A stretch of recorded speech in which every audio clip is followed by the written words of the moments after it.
माँ पूजार सीजन आसीज माटी माँ तैयारी हेबे लक्ष्मी माँ सरस्वती माँ दुर्गा माँ काली माँ रविवारिया झील मान गोटे पालन करते कि माँ भालुकुणी माँ माटी माँ तैयारी करिवो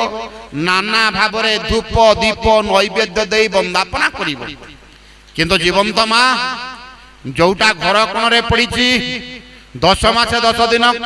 गर्भरे धारण करिथिला प्रसवर भयंकर वेदना सहीला छाती चिरिकिरी क्षीर देइथिला राति राति तुम पई सोई नथिला उजागर रहिथिला पळै गला बोली नुहे कि छुआ को के नहीं गला बोली नुहे कारण शीत दिने पानीटा कष्ट दिए नियाटा आराम दिए काले छुआटा परिश्रा कर देला कि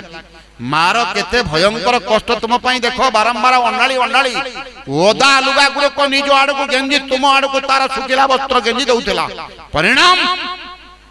घर कोण रे परित्यक्त अवस्था भयंकर अवस्था पड़ी अछि तुम्हें किंतु आराम रे बोली अच्छो जीवन सर्वस्व अर्पण करिथिबा तुमरा माँ जीवंत माँ चैतन्य जे संसार देखैछि तन्न तन्न करी तुमको सर्वस्व अर्पण करी संसार परिचय देई अछि कोठो भटकी करी बोलुथला भूतात्मा हेई करी भूत हेई करी बोलुथला निजर गर्भरे आश्रय देई 10 मास 10 दिन लो बोझ को सही एवं प्रसवर भयंकर वेदना को सही तुमको मनुष्य रूप देई अछि तथापि परिणाम स्वरूप तुम्हें पदाघात करी को घर कोण रे फोपाड़ी अच्छो किंतु माटी रे माँ तैयारी करी 10 सलाम कर।